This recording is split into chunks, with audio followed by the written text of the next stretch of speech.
Pour Julie Coupé-Nourry, c'est une énième alerte auprès des services publics. Depuis 2018, la loi l'autorise à pratiquer des avortements médicamenteux.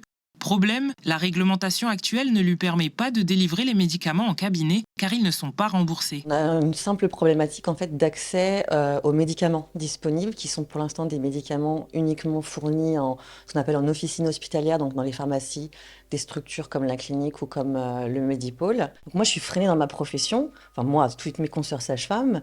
Quoi qu'il en soit, ça fait 5 ans qu'on demande des rendez-vous pour alerter le gouvernement que c'est juste lettre morte et aucune réponse. De son côté, la direction des affaires sanitaires et sociales répond qu'une modification de la loi est en cours et sera applicable dès l'année prochaine. Actuellement, les sages-femmes qui font des IVG médicamenteuses en ville du secteur libéral ont une obligation d'avance des frais.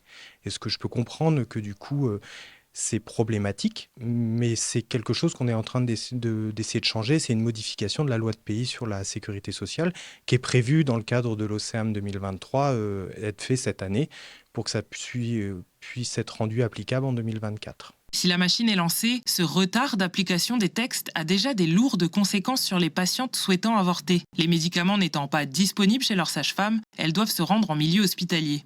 Une situation inconfortable pour Sandra. Il a fallu que j'attende 1 heure en salle d'attente pour pouvoir voir quelqu'un. Dans la même salle d'attente, j'étais avec des mamans avec des nouveau-nés, j'étais avec des mamans enceintes. C'est un peu difficile quand même aussi de savoir que nous, on vient pour une IVG. Et au milieu de soi, on a toutes ces mamans qui sont là, quoi. J'ai vu une sage-femme très gentille, mais que je ne connaissais pas, à qui j'avais pas forcément envie de parler, à qui j'avais pas envie de poser de questions. C'est vrai que si j'avais été plutôt chez ma sage-femme, qui est à 5 minutes de chez moi, qui a des horaires fixes, qui fait attention de respecter, c'est vrai que c'était nettement plus facile pour moi.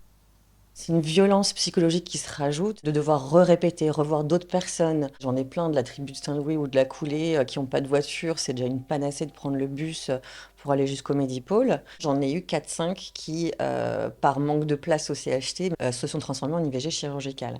Qu'on vienne pas me parler aujourd'hui de délai administratif ou législatif, on a bien vu pendant le Covid qu'un texte de loi pouvait être pondu dans l'heure en cas d'urgence.